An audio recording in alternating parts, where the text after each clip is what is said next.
Allez, putain. Non. Ah, non, ok.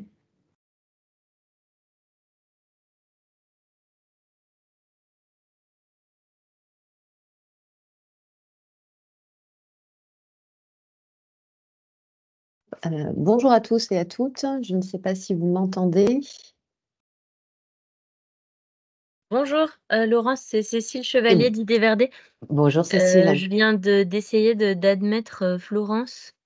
Ah, je lui ai envoyé l'invitation. Bonjour, du coup c'est Florence. Ah, La, c'est bon, deux- c'est bon. la deuxième présentatrice, ah non, ça y est, Sarah. J'allais dire, on n'a pas Sarah non plus. Bonjour. Si, ça y est. Bonjour à toutes et à tous. Bienvenue pour cet atelier Préparer son entretien d'embauche. Je serai donc la modératrice de cet événement. Merci aux marraines et à toutes les personnes présentes pour cet atelier. Je vais vous passer la main dans une seconde. Vous avez la possibilité de poser des questions. Ce que je vous propose, c'est de les inscrire dans la partie conversation et je les proposerai en fin de présentation. Si ça vous va, je les énoncerai au fur et à mesure. Et je vous laisse la main, mesdames. Merci infiniment pour votre temps et votre présence pour cet atelier Préparer son entretien à l'embauche. Merci Laurence. Florence, tu veux que je partage le PowerPoint? Comme tu veux.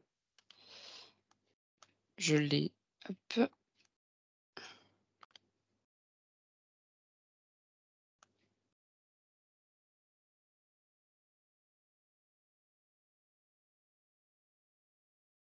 Alors, est-ce que vous voyez bien tous mon écran? Oui. Oui. Top. Eh bien, écoutez, merci beaucoup d'être présente à cet atelier RH qui est donc préparer son entretien d'embauche que j'ai le plaisir d'animer avec Florence. Alors, attendez, pourquoi ça? Ah, c'est bon. Du coup, je vais laisser la main à Florence pour qu'elle puisse se présenter. Je me présenterai par la suite. Du coup, je suis Florence Collet, je suis responsable du développement RH chez Idées Verdées. Du coup, je vous parle d'Idées Verdées après Sarah sur son entreprise. Et du coup, donc moi, c'est Sarah. Aujourd'hui, je suis chargée de mission RH au sein de la société CGI et plus particulièrement, j'interviens en tant que référente recrutement sur les secteurs d'activité luxe, cosmétique et retail.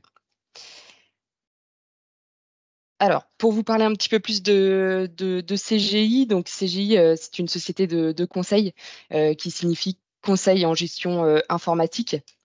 C'est une société qui est présente à l'international. On est présent aujourd'hui dans plus de 40 pays, comme vous pouvez le voir sur la carte. On a plus de 5500 clients avec lesquels on travaille puisqu'on fait de la prestation de services. Donc ça, c'était voilà, quelques chiffres clés, mais pour vous parler un petit peu plus de CGI, alors il y a un petit moment de latence, je suis désolée en passant les slides.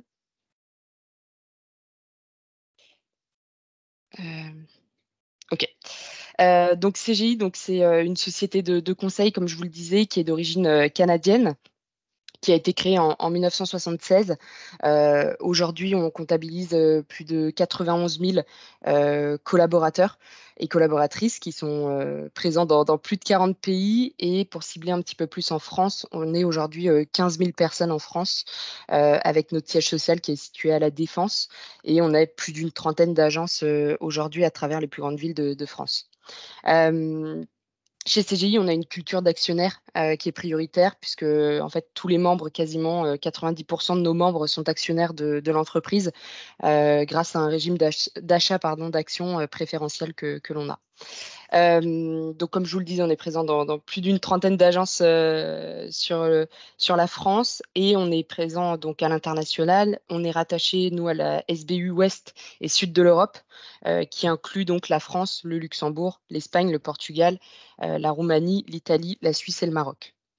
On a différentes SBU et aujourd'hui, CGI, il manque juste une présence en Amérique du Sud et on est en train de croître justement pour s'installer aussi là-bas.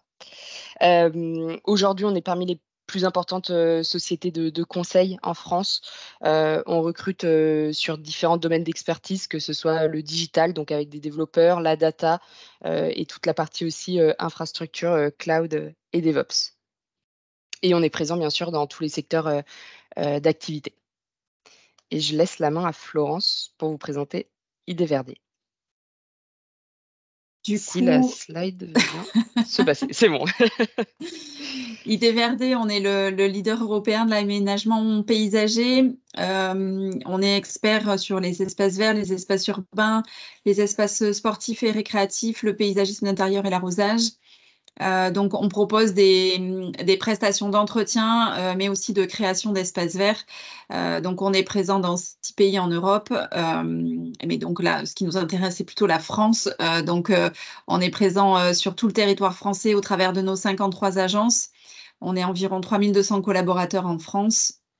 Et donc, nos différents métiers sont des personnels de terrain avec nos ouvriers paysagistes, nos chefs d'équipe, nos chefs de chantier. Et ensuite, l'encadrement de chantier avec les conducteurs de travaux et les aides-conducteurs de travaux. On a une cellule bureau d'études avec des chargés d'études et des responsables bureau d'études. Et enfin, évidemment, on a une partie administrative pour tout gérer, toute la partie comptabilité, fournisseurs, clients et RH.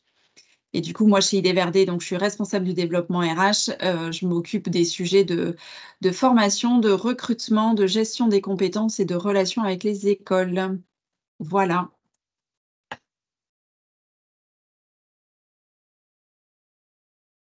Alors, Florence, je te laisse présenter le sommaire si tu veux.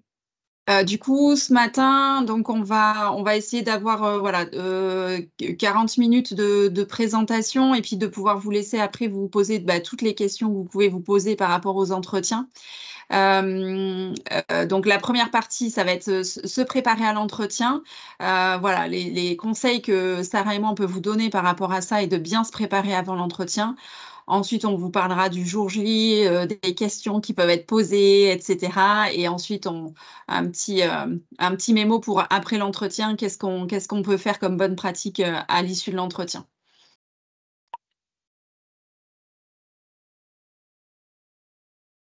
Hop, alors, du coup, donc tout d'abord, qu'est-ce qu'un entretien? Donc un entretien, c'est de pouvoir communiquer, vendre et évaluer. Un entretien, voilà, ça va être vraiment, votre moment d'échange, et la clé du succès, bien sûr, c'est sa préparation et donc c'est pourquoi avec, Florence, on va essayer de vous donner un maximum de conseils.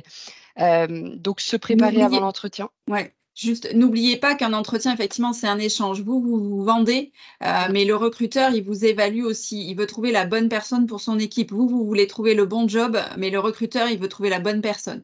Donc, c'est vraiment un échange pour savoir, pour vous, si c'est le bon poste et pour le recruteur, si c'est le bon candidat pour l'équipe.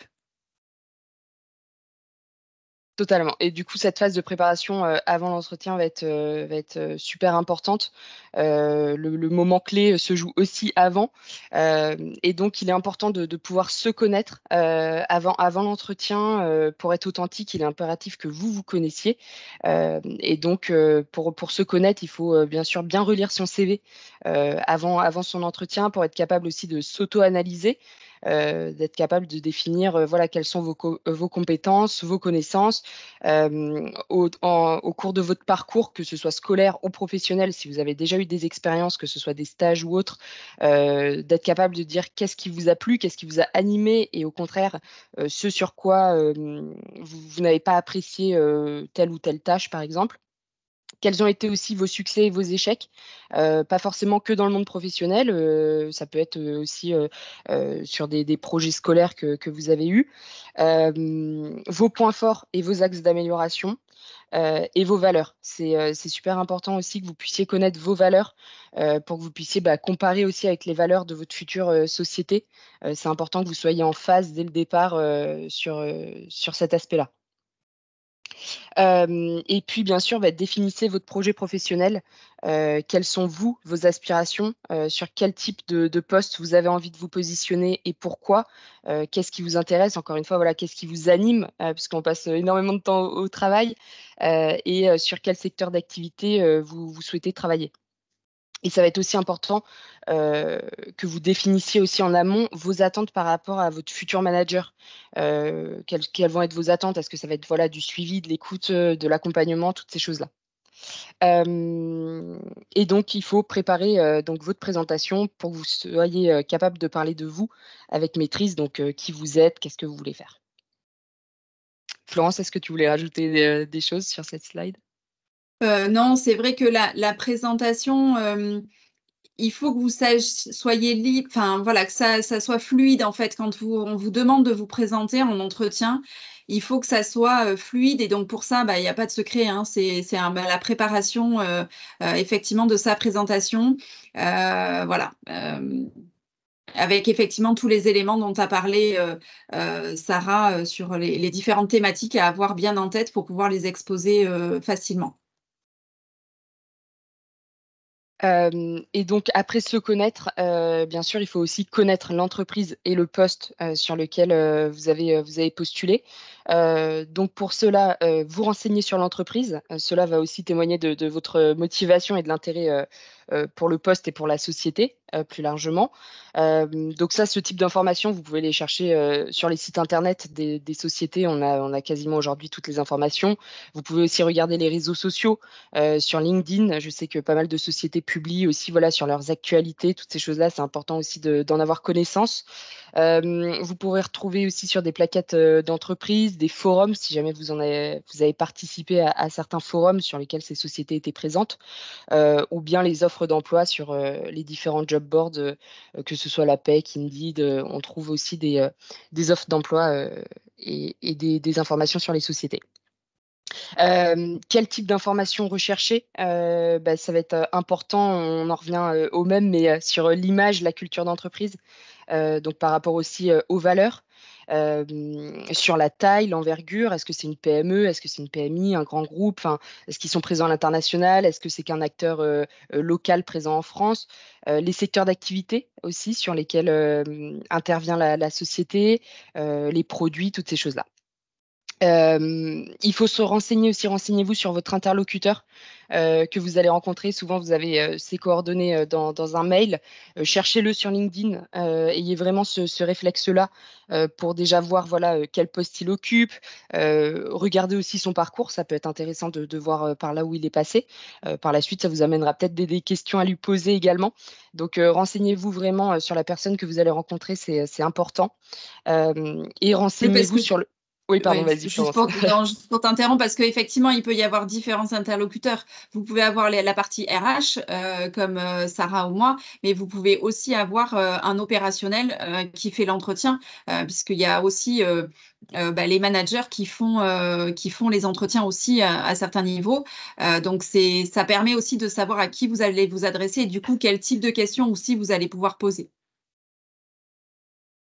Ouais, complètement et renseignez-vous aussi sur le poste, à pourvoir, si jamais vous avez postulé, directement sur ce poste-là, relisez bien l'offre d'emploi, et analysez, voilà, les missions et les compétences qui étaient requises pour aussi, vous mettre en valeur et rebondir sur certains points. Et puis, poser des questions. Les questions, encore une fois, ça peut être, sur le poste. Donc vous pouvez demander, voilà, quels vont être vos enjeux, auxquels, vous serez confrontés sur ce poste-là. Demander plus de détails si jamais, après l'échange avec, le recruteur ou le manager, vous avez l'impression que c'est encore un peu flou. Bon, normalement, ça ne devrait pas l'être, mais n'hésitez pas vraiment à demander plus de détails sur les compétences ou les qualités attendues, pour répondre justement à ce poste-là. Et vous pouvez demander aussi si c'est une création de poste, ou si c'est un remplacement, peut-être suite à un départ ou autre. Ça vous donnera aussi une image sur la dynamique, de l'entreprise. Poser des questions aussi sur l'entreprise et le secteur d'activité. Quelles sont les spécificités de la culture de l'entreprise, ses valeurs? Est-ce qu'il y a une politique RSE? Donc sur tout ce qui va être responsabilité sociale de l'entreprise. C'est des sujets qui sont hyper actuels, donc poser des questions là-dessus. Et puis, quels vont être aussi les objectifs de l'entreprise sur l'année à venir. Vous pouvez aussi poser des questions sur l'organisation et l'équipe. Justement, est-ce que vous serez amené à travailler seul? Est-ce que vous serez amené à travailler en équipe? Si vous travaillez en équipe, quelle est la taille de l'équipe déjà existante? Quels sont les types de profils avec qui vous allez travailler? L'ancienneté des autres personnes, toutes ces choses-là. Parler aussi de l'ambiance au sein de l'équipe. Vous pouvez vous demander quelle est l'ambiance et plus largement même l'ambiance au sein de la société.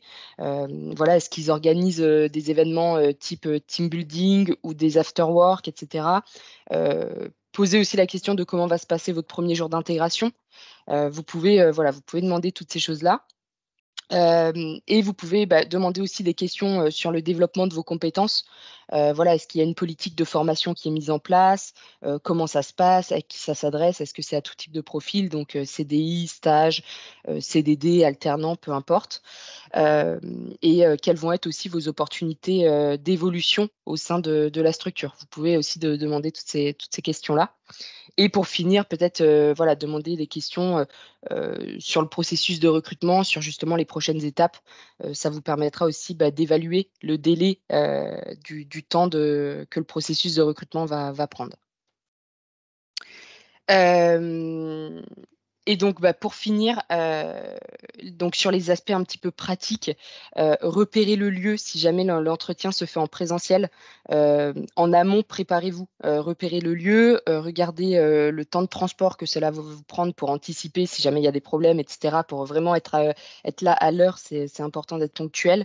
Et si jamais il s'agit d'une visioconférence, parce qu'on fait de plus en plus aussi d'entretiens, comme on fait la conférence là sur Teams, testez en amont le lien pour être sûr que cela fonctionne, testez votre caméra, testez votre micro et surtout choisissez un endroit adéquat, un endroit où vous allez être au calme. Moi, ça m'est déjà arrivé qu'en entretien, la personne se connecte sur son téléphone dans un parc.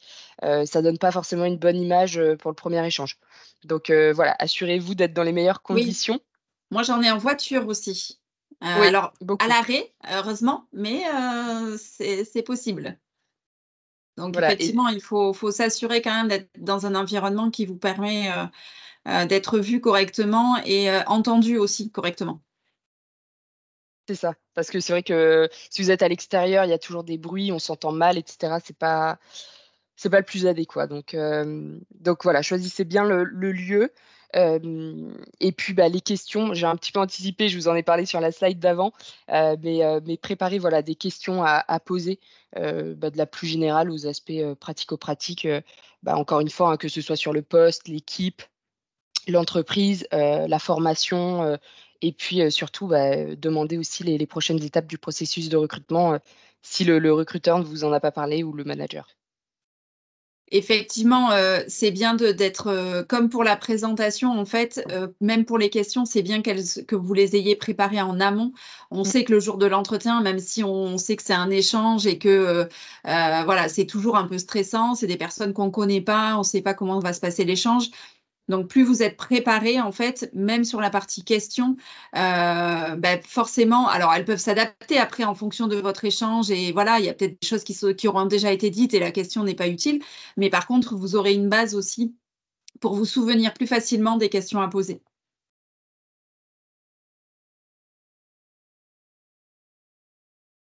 Top. Et je te laisse la main, Florence, sur le jour J. Le jour J. Du coup, je te laisse tourner les slides puisque c'est toi qui l'as du coup. Oui, c'est bon, normalement. Donc, Ah oui, pardon.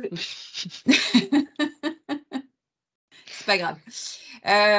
Du coup, le jour J, on voulait vous faire un petit rappel de comment se comporter, même si ça peut paraître basique, mais c'est toujours important, de s'assurer que on a une bonne présentation. La première impression est toujours très importante et on reste souvent sur notre première impression. Maîtriser sa communication verbale et non verbale. Alors, on sait que parfois, c'est un peu difficile quand on joue avec ses mains, avec son stylo.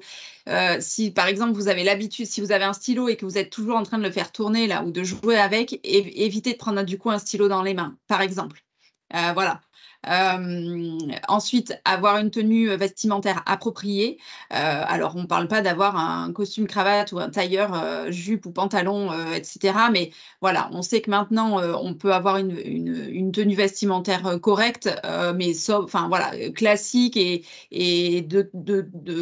voilà, usuelle. Mais effectivement, il faut y apporter une certaine attention aussi. Une poignée de main ferme, mais sans broyer la main de son recruteur, évidemment. Regardez son interlocuteur ou ses interlocuteurs quand vous en avez deux. Alors, ça peut aussi arriver trois, mais bon, c'est vrai que la tendance est plutôt un ou deux. Il faut bien essayer de regarder les deux interlocuteurs tout au long de l'échange. C'est important pour les deux personnes. Et n'hésitez pas aussi à sourire, hein. C'est important. Le moment est peut-être un peu stressant, mais c'est aussi bien de montrer. Le visage est quand même très différent quand on sourit. Donc, c'est aussi important d'essayer d'y penser. Et voilà, apparaître enthousiaste, naturel et convivial, sans trop en faire non plus. Encore une fois, c'est un échange. Il n'y a pas de jugement à avoir, vous n'êtes pas au tribunal. C'est vraiment un échange. Alors même si on peut dire que certains recruteurs sont encore un peu vieillots dans leur façon de faire, mais globalement quand même, le recrutement, c'est vraiment un échange.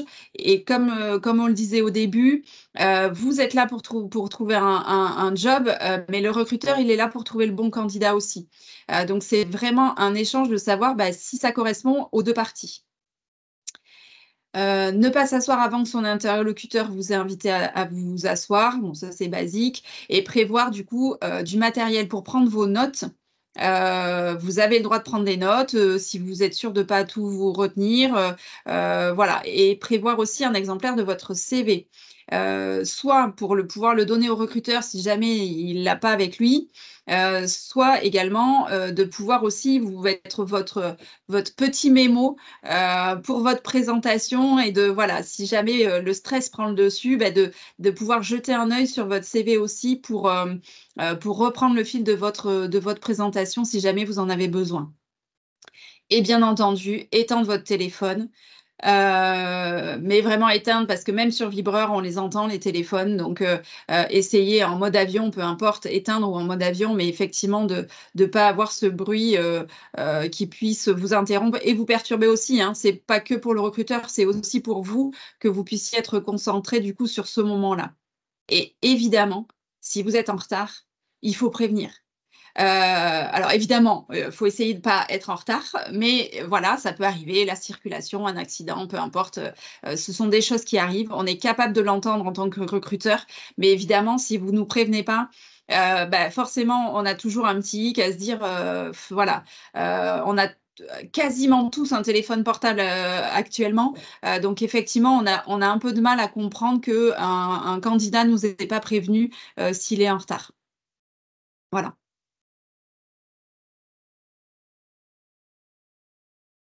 Et donc, sur votre présentation, donc comme Sarah l'a dit, il faut que vous soyez prêt sur votre présentation. Généralement, la première question que le recruteur vous pose, c'est « présentez-vous ». Donc, effectivement, cette partie-là, voilà, il faut que vous soyez prêt, mais en même temps, pas à réciter votre texte comme si vous étiez à réciter votre poésie à l'école. C'est pas l'idée. L'idée, effectivement, il faut que ce soit fluide et que vous soyez... Enfin, c'est votre parcours, c'est votre histoire. Donc, il faut que vous soyez à l'aise avec tout ça et avec tout ce que vous avez à dire. Évidemment, il faut aussi faire attention et faire preuve d'analyse et de synthèse. Évidemment, vous êtes là pour étayer votre CV. Votre CV, c'est la première chose que le recruteur a vue de vous. Donc là, il faut aller un petit peu plus loin. Mais en même temps, il ne faut pas... on n'a pas besoin forcément d'avoir l'histoire de A à Z. L'idée, ce n'est pas de passer 3 heures en entretien non plus. Donc effectivement, c'est d'avoir des détails, d'avoir des exemples, des éléments précis. Si vous êtes commercial, du chiffre d'affaires que vous allez chercher, du nombre de rendez-vous clients que vous faites, du secteur géographique. Enfin voilà, d'avoir de la matière qu'on puisse comparer avec notre société et nos attendus à nous sur l'entreprise en fait et sur le poste. Donc réfléchissez aussi à vos exemples que vous pouvez donner et évidemment ayez du chiffre parce que le chiffre ça parle, chiffre d'affaires, nombre de rendez-vous clients, nombre de salariés que vous gérez, enfin voilà, peu importe, mais voilà, avoir des choses précises. Évidemment, adaptez votre discours à votre interlocuteur. Si vous rencontrez donc Sarah ou moi au niveau RH, évidemment, si vous commencez à nous parler de technique, que ce soit en informatique ou j'en sais rien, en conducteur de travaux électricité, bah, forcément, on va avoir un petit peu plus de mal à vous suivre. On va avoir les bases, mais effectivement, ça sera forcément un petit peu plus compliqué. Donc avec nous, vous allez pouvoir parler effectivement des valeurs de l'entreprise, du parcours d'intégration, de ce genre de choses. Et évidemment, si vous avez un opérationnel en face de vous et peut-être votre futur manager, bah là, effectivement, allez parler technique, comprendre, je ne sais pas, les chantiers qui ont été faits, voilà, quelles techniques sont utilisées, quels fournisseurs on utilise, etc. Ensuite, on vous a écrit ne pas chercher à faire du zèle. Voilà, il ne faut pas trop en faire non plus, il faut juste être dans la mesure, donner envie aux recruteurs de vous recruter et vous poser les bonnes questions pour aussi vous dire bah, c'est le poste que je veux, c'est vraiment ça que j'ai envie de faire dans mon quotidien. Et éviter le vocabulaire familier. Bon, là, je l'ai un peu employé là, mais on est entre nous, donc c'est pas pareil. Mais voilà, vous êtes quand même sur un entretien d'embauche. Il faut aussi qu'on puisse bah, mesurer la façon dont vous allez vous adresser à vos supérieurs, à vos clients, à vos collègues, à vos fournisseurs. Enfin voilà, le relationnel aussi que vous allez pouvoir avoir dans le cadre de votre travail. Et bah, comme Sarah l'a dit aussi, préparez vos questions, que vous ayez voilà, quelques questions à poser. C'est vrai qu'actuellement, on met ça comme un indispensable bah, parce qu'on c'est aussi votre motivation par rapport à ce poste-là. Alors évidemment, il y a pu y avoir des questions au fil de l'entretien pendant évidemment, si le recruteur vous a dit quelque chose et que vous avez une question pour mieux comprendre ce qu'il vient de dire ou pour approfondir, évidemment qu'il faut la poser, il ne faut pas attendre la fin. Mais si ça a été plutôt fluide et que vous n'avez pas eu l'occasion de poser des questions, voilà, à la fin de l'entretien, c'est toujours bien quand même de poser 2 ou 3 questions pour montrer votre intérêt.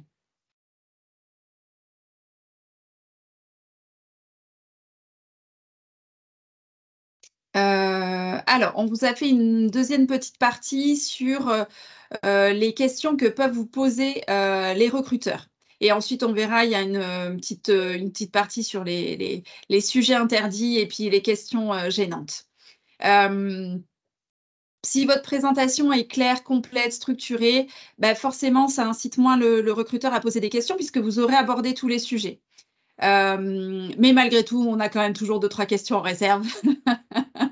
Donc on pose généralement toujours des questions. Donc, que savez-vous de notre entreprise? C'est la question basique, c'est ce que vous a dit Sarah. Il faut que vous ayez fait une recherche sur l'entreprise pour savoir dire quand même 2-3 choses, de savoir quels produits on fabrique ou où est-ce qu'on intervient, voilà, si c'est une grosse, une petite, une moyenne entreprise, etc.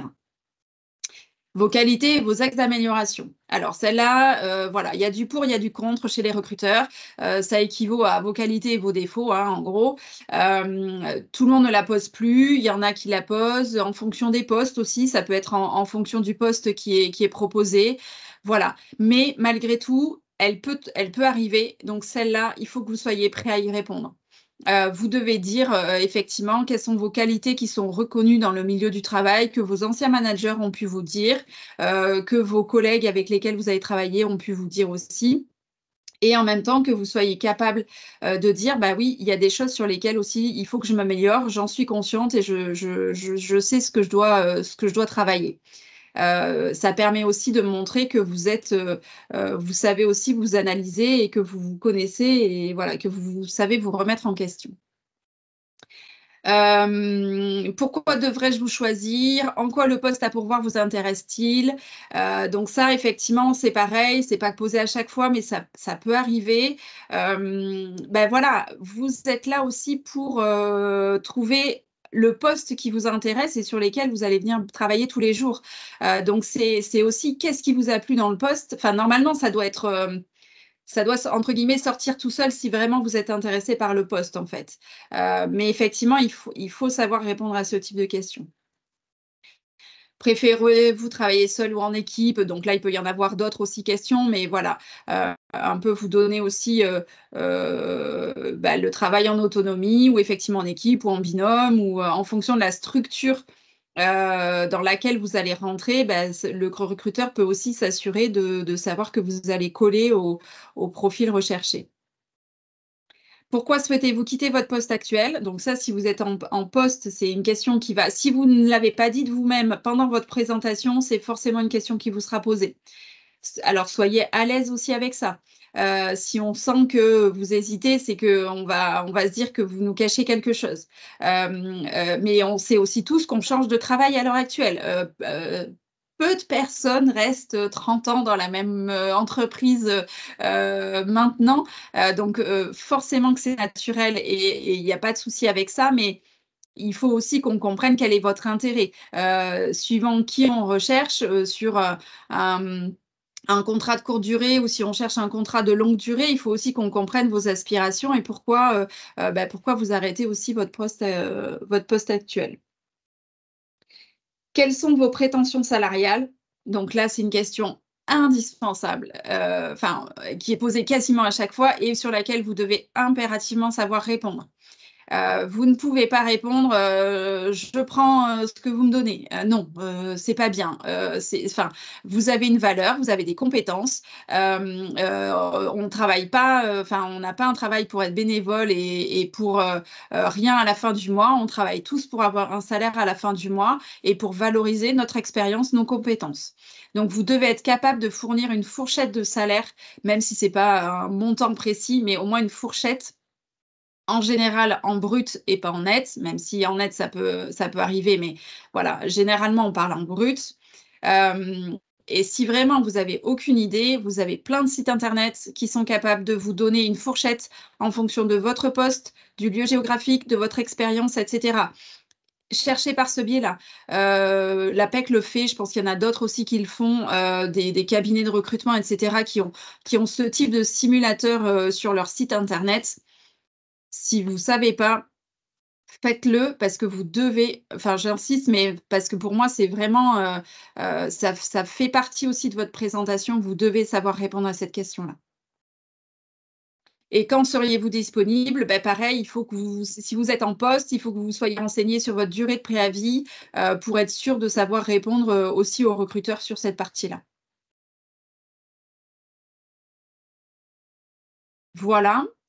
Et donc, nos petites questions interdites et gênantes ou gênantes.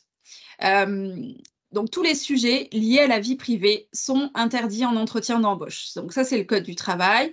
On vous a listé là tous les sujets qui ne doivent pas être abordés. Enfin, la question ne doit pas vous être posée. Si vous décidez d'aborder le sujet, c'est que vous êtes à l'aise avec le sujet et que vous dites j'ai 2 enfants. Voilà, vous avez le droit de le dire aussi. C'est pas un sujet. C'est vous qui êtes libre d'exprimer cette partie-là. Par contre, le recruteur n'a pas le droit de poser la question. On sait qu'à l'heure actuelle, malheureusement, il reste encore des recruteurs qui posent ce type de questions. Donc, il faut que vous soyez prête aussi à pouvoir y répondre. Et vous avez le droit, donc je vous ai mis un petit, voilà, cette question relève de ma vie privée. Nous sommes ici pour échanger sur mes compétences et aptitudes professionnelles à occuper le poste de chargé grand compte. Voilà. Donc, effectivement, vous avez un moyen de détourner la question parce qu'effectivement, tous ces sujets-là, le recruteur ne doit pas vous poser ces questions-là. Et ensuite, vous avez des questions qui peuvent... Alors, j'ai mis 3 exemples de questions qui peuvent être gênantes. Après, n'hésitez pas à mettre justement dans les commentaires, là, si vous avez eu si vous avez des questions gênantes et que vous avez été un peu déstabilisé pour qu'on puisse en en parler tout à l'heure. Donc, je prends un exemple de nous, effectivement, ce qu'on peut poser, parce que notre secteur d'activité est plutôt majoritairement masculin, même si ça se féminise de plus en plus, mais on a encore beaucoup d'équipes très, très masculines.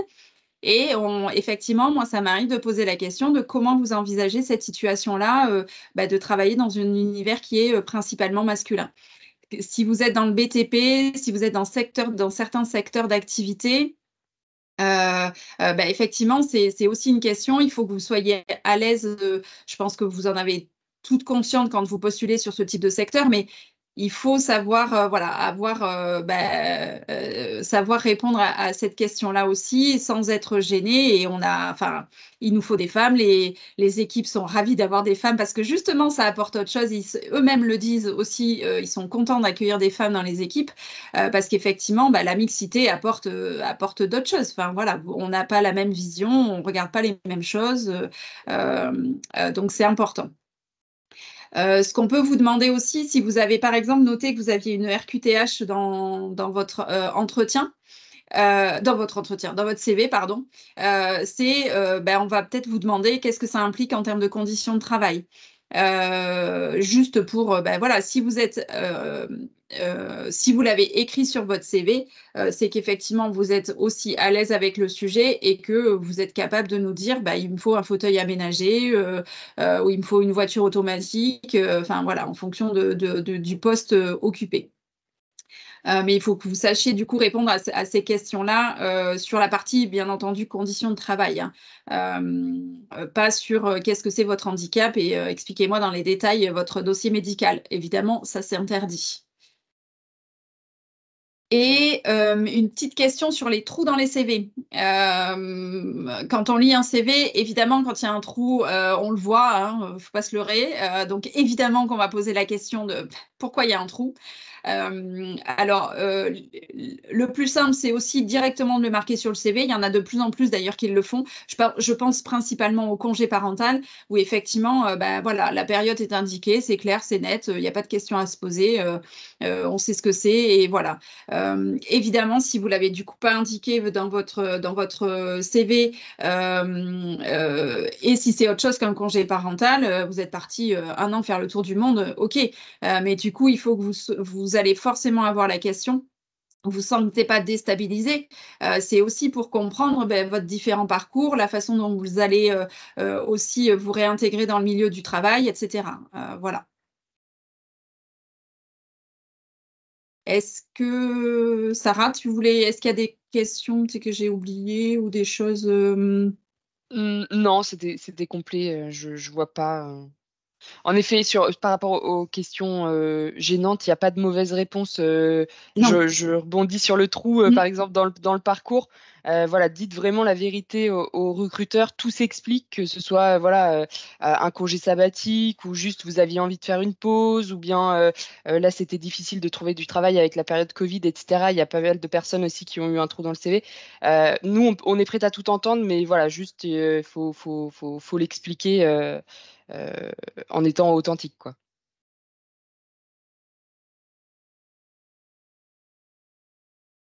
Hop.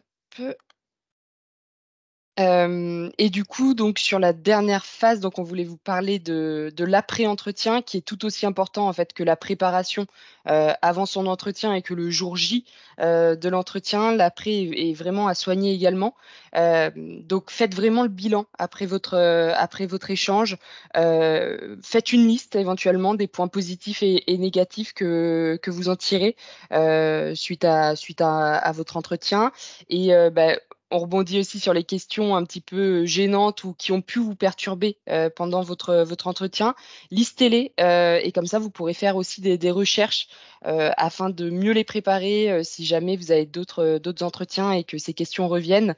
Au moins, vous serez moins surpris et vous aurez pu vous préparer en amont Donc, notez-les bien. Vous pouvez également envoyer un mail de remerciement au recruteur suite à votre échange, voilà, pour faire le bilan aussi sur le poste qu'il vous a présenté, pour réitérer aussi votre motivation. C'est toujours un plus. Moi, je sais que rares sont les candidats qui le font. Donc, ceux qui nous envoient un mail de remerciement et de motivation après l'échange, pour le coup, c'est vraiment un plus aussi pour votre dossier pour la suite. Et si vous n'avez pas eu de retour de la part du recruteur, alors qu'il vous avait annoncé vous recontacter dans la semaine ou d'ici 2 jours, n'hésitez pas à le relancer pour connaître aussi l'avancée de votre dossier, savoir si c'est positif et dans ce cas-là, les prochaines étapes. Et si c'est négatif, sentez-vous à l'aise à demander pourquoi au recruteur, pourquoi ça n'a pas marché et qui puisse aussi vous faire un feedback en vous donnant des points positifs et négatifs suite à votre échange. Ça vous permettra vous aussi de progresser sur vos futurs entretiens. Et ça vous Oui, permettra de présentez-le, détecter. présentez-le sous la forme de conseils, effectivement, Mm. pour la suite, pour vous, pour votre avenir. Alors, et c'est toujours des recruteurs qui en parlent et d'autres qui en parlent pas. C'est vrai qu'en fonction de ce qu'on a vécu, on essaye de le faire. Moi, j'ai aussi cherché du travail pendant de longues périodes, donc je sais que je m'oblige aussi à le faire pour les candidats que j'ai vus. Euh, Parce que ça nous aide aussi à se dire, bah là j'ai été, enfin voilà, ça s'est bien passé et je sais que ça s'est bien passé ou ben voilà, tel point et tel point, c'était pas raccord avec le recruteur et du coup c'est plus compliqué. Enfin voilà. Tout le monde le fait pas, mais effectivement, orientez votre question en disant, ben voilà, si vous avez des conseils à me donner pour mon prochain entretien, vous me diriez quoi voilà, pour vous aider aussi à avancer là-dessus. Mm. Et après, n'hésitez pas à rappeler le recruteur. Évidemment, s'il vous dit dans une semaine oui, après, l'appelez pas tous les jours non plus. Parce que du coup, dernièrement, j'ai une candidate qui m'a appelé tous les jours. Non, c'était un jour un appel, un jour un mail, un jour un appel, un jour un mail. Du coup, ça marche pas. Par contre, c'est contre-productif. Voilà. Donc, dosez aussi vos. Évidemment qu'il faut le faire, mais voilà. Dosez aussi par rapport à ce qu'on vous a dit en entretien ou pendant l'appel téléphonique. Oui, faites preuve de patience. Si jamais on a dit voilà, qu'on allait revenir vers vous d'ici 2 jours ou d'ici fin de semaine, faites-le si ça a dépassé ce délai-là. Mais c'est vrai que, comme l'a dit Florence, un mail ou un appel tous les jours, c'est clairement contre-productif aussi. Et n'hésitez pas aussi à comparer vos expériences, que ce soit avec vos camarades de classe ou avec vos proches ou dans votre entourage. Enrichissez-vous vraiment mutuellement de vos expériences et de vos expériences, que ce soit en termes d'entretien ou autre. Ça vous permettra aussi voilà, d'affiner vos recherches, enfin toutes ces choses-là. Et surtout, si jamais ça ne l'a pas fait pour un entretien, ne baissez surtout pas les bras, poursuivez vos recherches. Il y a énormément enfin, beaucoup de recruteurs Mm. cherchent des candidats, donc si ça l'a pas fait pour un poste, ne baissez pas les bras. Remettez-vous en question sur certains points si jamais le recruteur vous donne des conseils, mais ne perdez surtout pas confiance en vous. C'est pas parce que ça ne l'a pas fait avec telle société que pour une autre, ce sera aussi négatif. Oui, c'est vraiment important. Hein, enfin, alors, si, il y en a qui y arrivent au premier entretien, Oui. qui ont le travail, mais c'est pas non plus la majorité. Donc, effectivement, voilà. On y passe. Enfin, moi, j'y suis passée aussi. J'ai passé plein d'entretiens. Bon, bah, c'était comme ça. Voilà, c'est que ça doit pas se faire et qu'il y a mieux qui vous attend derrière. Mais voilà, continuez à vous améliorer et voilà, à un peu lister aussi les choses, à discuter à droite et à gauche pour effectivement être de plus en plus à l'aise avec cet exercice-là qui, on sait, est pas toujours évident, surtout quand on a une montée de stress à ce moment-là.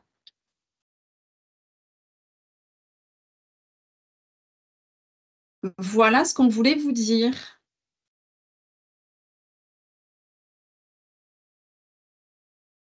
Alors, je ne sais pas s'il y a des questions.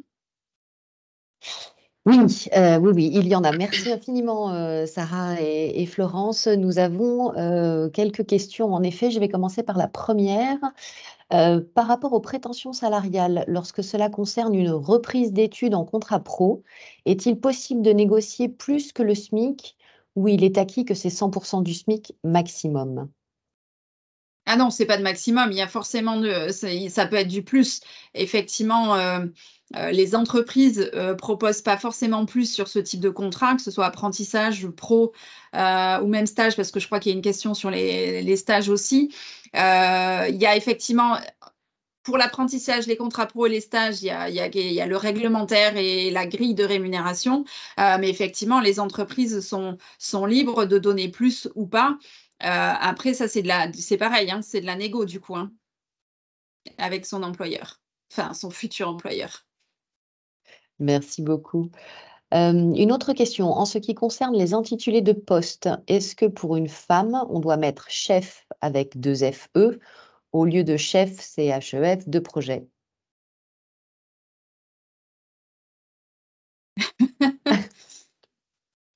Bah, je sais que chez nous, on féminise aussi les titres de poste.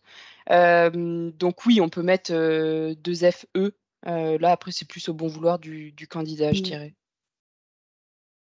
Ouais, nous, ils sont pas forcément féminisés dans les contrats de travail, etc. Donc, enfin voilà, je je sais pas quoi dire en fait. Ça dépend des dé- sociétés, je Ouais, pense. je pense que ça dépend vraiment des sociétés. Et si Euh, la personne s'arrête à ça, c'est que là, par contre, autant le bon intitulé, évidemment, si on a un CV intitulé chef de projet et qu'on postule à un poste de conducteur de travaux, évidemment, je ne vais pas comprendre. Par contre, féminisé ou pas féminisé, si on s'arrête à ça, c'est un peu dommage, quoi. Voilà. Merci. Question suivante. Pour ceux qui sont sans emploi, celles en l'occurrence, qui sont sans emploi, est-ce que ça pourrait léser notre image vis-à-vis du recruteur? Non, on dit souvent que une personne qui est en poste va être plus à l'aise à l'entretien parce que l'enjeu, entre guillemets, est pas le même puisqu'elle elle a déjà un travail. Après, du coup, pour moi, c'est ce qu'on vient de dire depuis trois quarts d'heure, c'est justement la préparation. Plus vous allez être en fait préparé, plus vous serez fluide dans votre discours, plus ce sera voilà, naturel que vous soyez en poste ou pas. C'est ça qui compte en fait. C'est la façon dont vous allez vous présenter et échanger avec le recruteur. Si on sent que vous êtes à l'affût et que, comme pour la rémunération, je vous ai dit, oui, j'accepte tout en termes de rémunération, ben, oui, forcément, si vous êtes en recherche d'emploi, vous voulez un job et vous voulez un salaire à la fin du mois on le sait tous. Maintenant, il faut voilà, savoir se présenter sans... ouais, le plus naturel possible voilà. Question suivante, pardon. Pour un stage, parle-t-on de prétention salariale? Alors non, parce que c'est une gratification en stage. Donc effectivement, il y a des gratifications minimales, enfin il y a un minimum légal à donner aux stagiaires. Après, certes, ce que vous pouvez poser comme question, si jamais le recruteur en a pas parlé, c'est de dire est-ce que vous avez une grille de gratification particulière pour les stagiaires? Parce que des fois, suivant les entreprises, en fonction des niveaux et de la durée des stages, il peut y avoir effectivement des gratifications un peu plus avantageuses. Voilà. Encore une fois, ça dépend des entreprises. Mais vous pouvez poser cette question-là si vous ne l'avez pas abordée. Merci. Question suivante. Comment évaluer sa prétention salariale lors d'une reconversion professionnelle? Il s'agit d'une personne qui était cadre précédemment et qui demande un contrat de professionnalisation, pardon, dans un autre secteur. Je sais pas, Sarah, si tu as Contrat pro, du coup, ça veut dire de l'alternance. Hmm. Pour le coup, nous, je sais qu'on a des grilles, donc après, C'est des grilles de rémunération qui sont Ouais. fixées. C'est toujours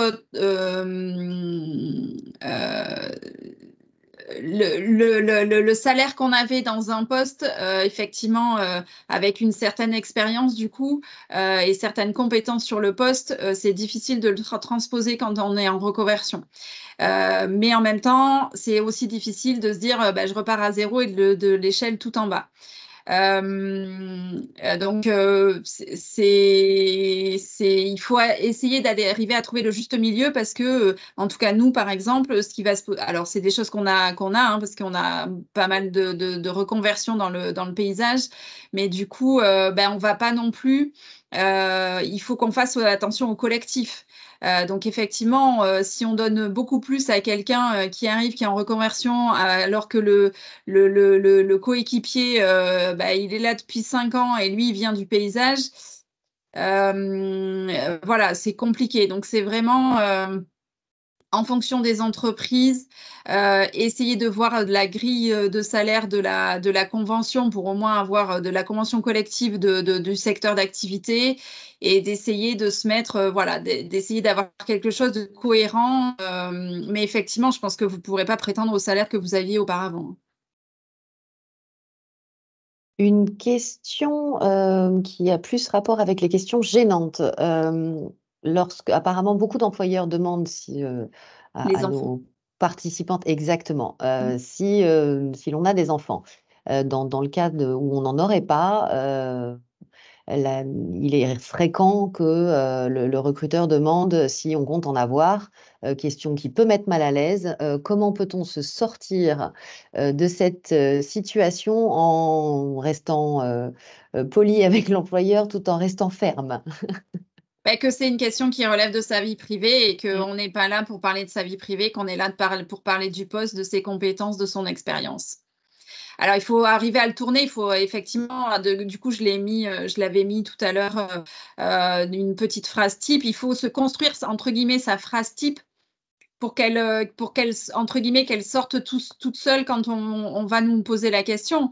Mais pour moi, c'est en étant tout à fait pas sur la défensive et respectueux, enfin voilà, et naturel et voilà. Mais c'est effectivement de dire que ça relève. Mais je comprends hein, parce que je sais qu'il y en a encore beaucoup qui la posent, mais vous avez le droit de répondre ça, c'est-à-dire que ça relève Mm. de votre vie privée et que bah, l'entretien d'embauche, on n'est pas là pour parler de ça, quoi. Et que s'ils ne vous recrutent pas à cause de ça, bah, c'est que ce n'était pas le bon poste à avoir. Très clairement, hein. Même si on ne le prend pas comme ça sur le coup, mais voilà. Question suivante. Lorsque le trou dans le CV est récent ou actuel et qu'il correspond à une grossesse puis un petit congé parental, est-il nécessaire d'entrer dans les détails ou simplement d'évoquer un événement personnel?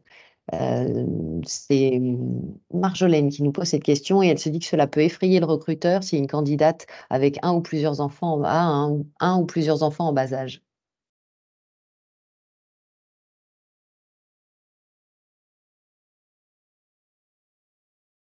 Non, mais enfin, enfin, après, en tant que recruteur, on recrute pas des gens sans enfants. Enfin, c'est pas le critère de recherche non plus. Alors évidemment, là, on est deux femmes à vous parler, donc, mais moi, je pense que l'honnêteté, c'est toujours mieux. Donc voilà, mais effectivement, si la personne ne souhaite pas en parler, en fait, la frontière est toujours difficile hein, sur la partie privée et la partie dont on peut parler. Concrètement, pour moi, si vous êtes trop évasif, enfin, si on sent que ça vous gêne, en fait, on va se poser la question. Donc, effectivement, si vous dites clairement bah, que effectivement vous avez vos enfants, vous avez pris un congé parental et que ben voilà, enfin, j'en sais rien, et que vous, enfin voilà, votre choix de repartir travailler et enfin l'explication de votre parcours, pour moi, ça sera plus simple et plus compréhensible. Si le fait d'avoir des jeunes enfants est gênant, enfin, enfin, encore, enfin, c'est que c'est pas la bonne entreprise. Enfin, Enfin, beaucoup de candidats ont des enfants en bas âge, en fait. Je sais pas, Sarah, si tu veux dire autre chose, mais... Oui, non, je suis complètement d'accord. Aujourd'hui, c'est pas gênant, comme tu dis, beaucoup de personnes ont des enfants en bas âge et c'est pas un critère de présélection sur Non. lequel on s'arrête. Aujourd'hui, les entreprises sont quand même assez ouvertes d'esprit, on s'arrange. Après, c'est un sujet, voilà, à discuter avec votre manager si vous devez arriver plus tard pour déposer vos enfants ou partir un petit peu plus tôt. En tout cas, nous, je sais qu'il y a aucun souci avec ça. Les jeunes mamans partent un peu plus tôt pour partir chercher leurs enfants. C'est pas du tout un point qui est bloquant.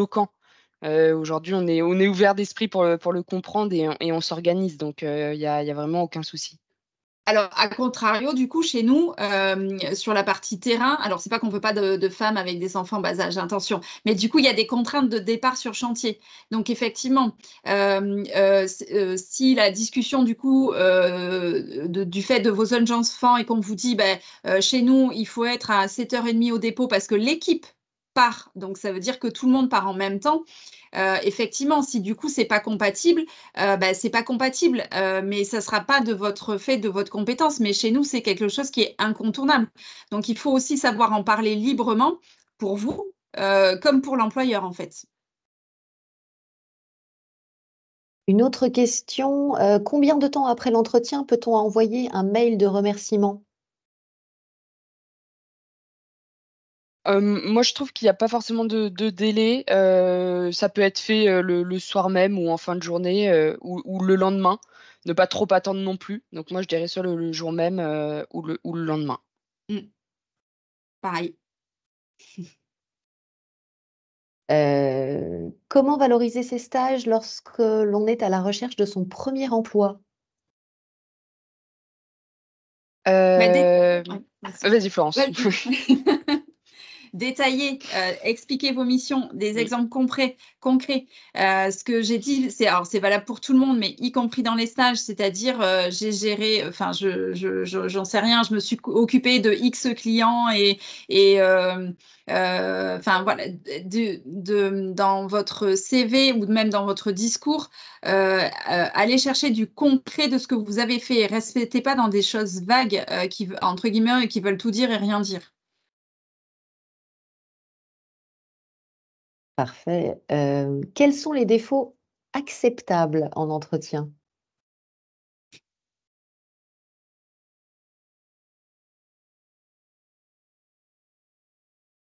Nous, on parle aujourd'hui plus d'axes d'amélioration, je dirais, que de défauts. Réellement, ça va être plus, en fait, tout est plus ou moins acceptable après, dans la limite du raisonnable, mais c'est plutôt de savoir comment on va pouvoir aussi travailler sur vos axes d'amélioration pour aider à gommer petit à petit, on va dire, ces défauts que vous avez. Heu Après, moi, un carton rouge, ce serait quelqu'un qui me dit, voilà: «Je suis colérique, je suis nerveux, les gens», enfin voilà, quelqu'un, comme ça, en travaillant en équipe, malheureusement, ça pourra pas le faire. Après, il y a pas de défaut, Non, moi non plus. Enfin, et encore une fois, on parle de choses qui sont liées avec le Mmh. travail. Dans vos expériences, de savoir effectivement vos axes d'amélioration et le fait que vous en ayez conscience. Mais oui, enfin, je rejoins Sarah, celui qui nous dit je suis colérique et je veux me battre avec tout le monde. Ouais. Effectivement, bon, ça va pas passer. Mais voilà, après le reste, si on dit tous la même chose, bon, enfin voilà, il y a pas de défaut type en fait. Enfin et surtout pas en fait, j'ai envie de dire. Heu, c'est vous, votre personne. Ouais, le plus important, c'est d'en avoir conscience et de pouvoir, nous les expliquer pour qu'on puisse encore une fois travailler dessus et qu'au fil du temps, ces axes d'amélioration, disparaissent, quoi. Question suivante, bonjour, de Wassima.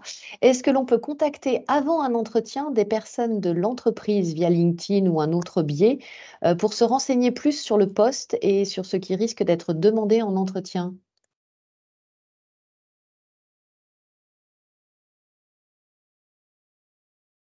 Si vous avez des contacts, ça peut se faire. Après, c'est aussi l'objet de l'échange, du premier échange comment dire, d'avoir plus d'informations sur le poste, etc. Par contre, après l'échange, si le candidat connaît des personnes de l'entreprise, il peut soit les contacter en amont, en effet, pour savoir un petit peu quelles vont être les attentes lors de ce premier échange, ou alors les contacter après pour savoir aussi avoir leur feedback.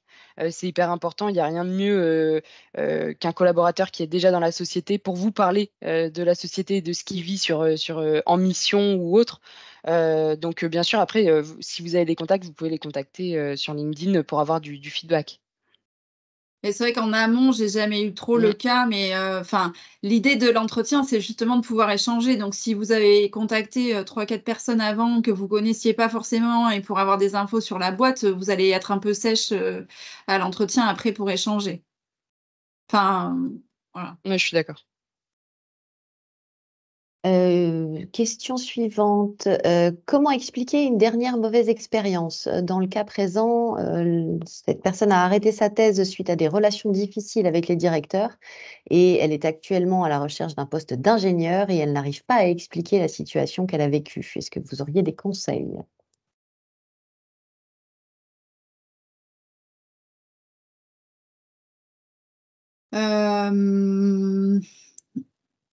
Expliquer clairement, alors sans rentrer dans le détail de il m'a fait ci, il m'a fait ça, hein, mais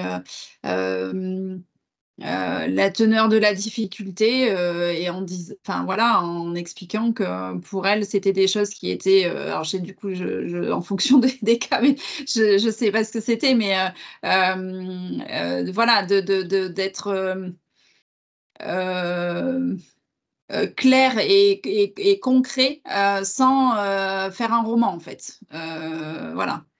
Mais enfin, je pense que personne n'a forcément vécu une vie professionnelle avec que des trucs positifs. Donc, et encore une fois, si vous tombez sur un recruteur qui trouve ça débile ce que vous racontez, bah, c'est que c'était pas le bon en fait et qu'il n'est pas capable de l'entendre. Donc, c'était pas la bonne place à avoir.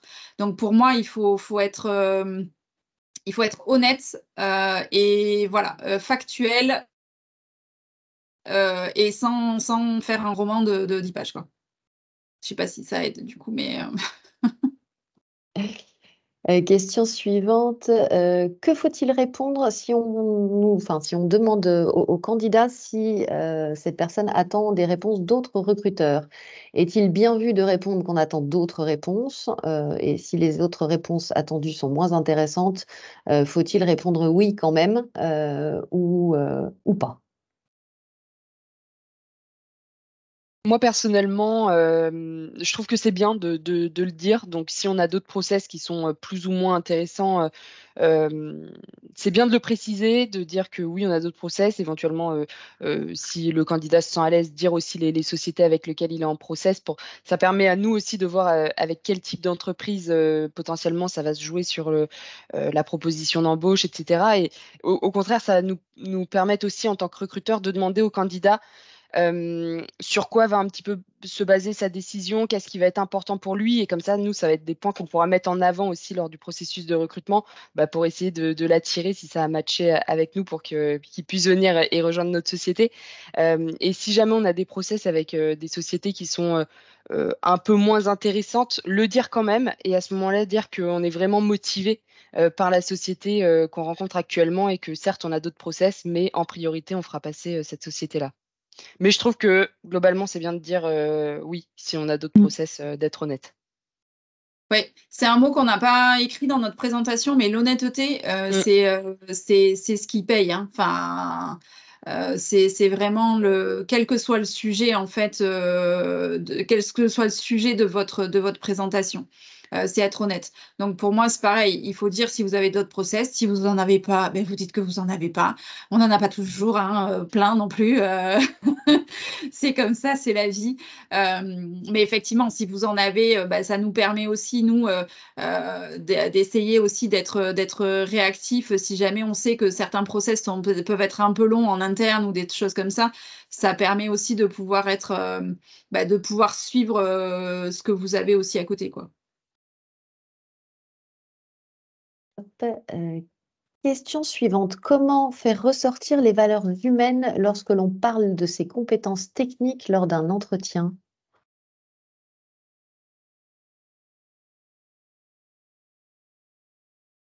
Bah, avec ce que vous faites aussi en dehors du travail.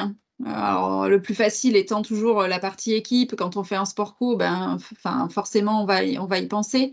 Après, il y a plein d'autres choses qui peuvent être, voilà, de pouvoir donner des exemples concrets de quand vous avez, enfin voilà, quand la valeur humaine a été mise en avant dans une situation professionnelle concrète.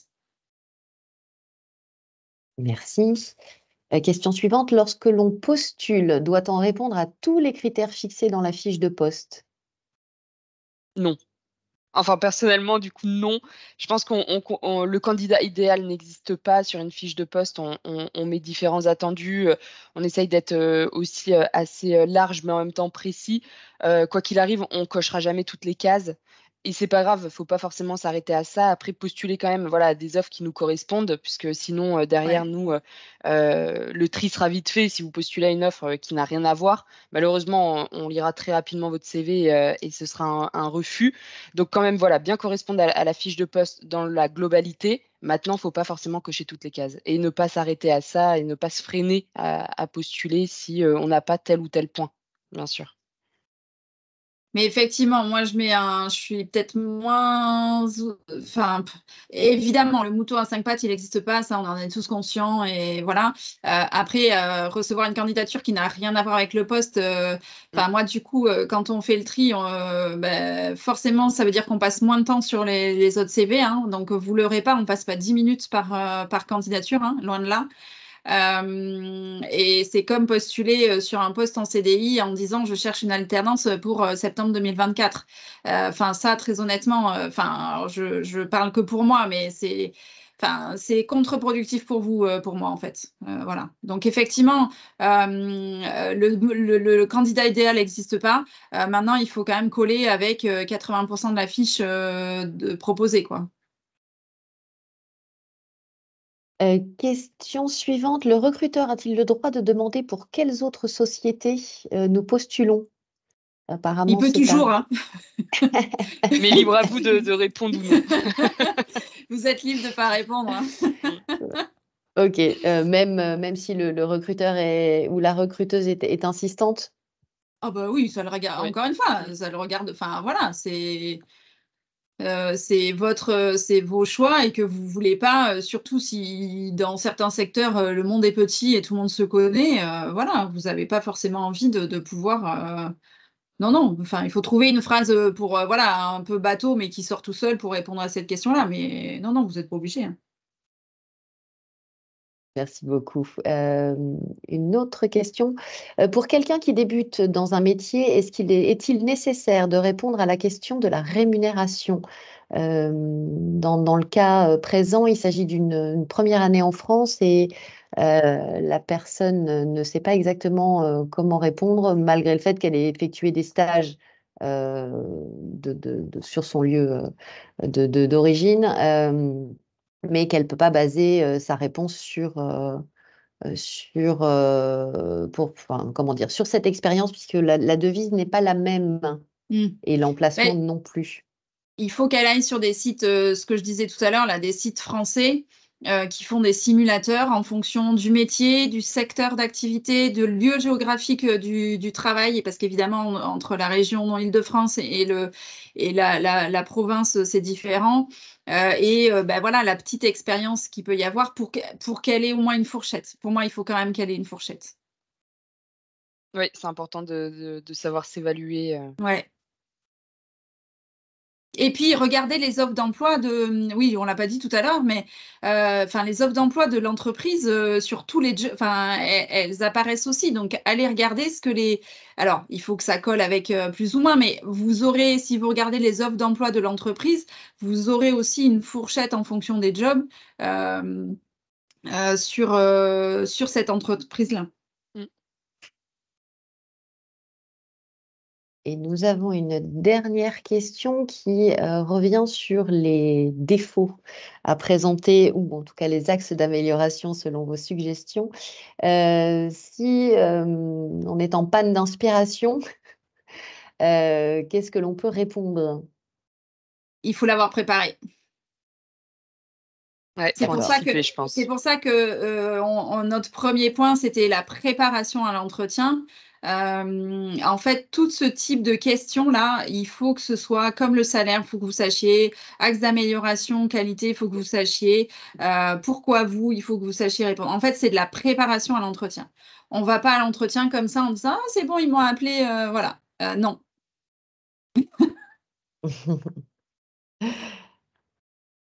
Eh bien, je crois que nous avons pu balayer l'ensemble des questions qui étaient posées. Merci infiniment à toutes pour votre présence. Sarah, Florence, je vous laisse le mot de la fin et je vous remercie beaucoup pour l'animation et cette présentation. Merci à toutes et merci pour toutes vos questions parce que je pense que c'est un sujet qui est toujours un petit peu difficile et stressant, l'entretien. Mais voilà, vous découragez pas. Encore une fois, le mot c'est préparation, honnêteté, exemple précis et voilà, vous découragez pas, ça va marcher. Il y a un moment donné où ça marche. C'est ça, je rejoins complètement Florence là-dessus. Et puis merci à tous aussi pour votre participation et vos questions. J'espère qu'on y a répondu en étant le plus précise possible. Donc voilà, merci vraiment à toutes.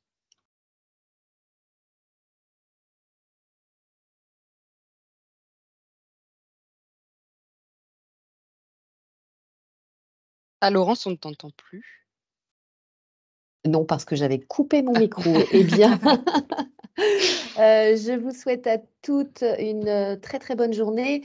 Cette vidéo ainsi que la présentation seront disponibles sur la chaîne YouTube d'ici peu, d'ici quelques jours. Donc, n'hésitez pas à aller la consulter si vous le souhaitez. Pour revoir toutes ces informations et précieuses informations pour préparer son entretien d'embauche. Très bonne journée à toutes et à très bientôt.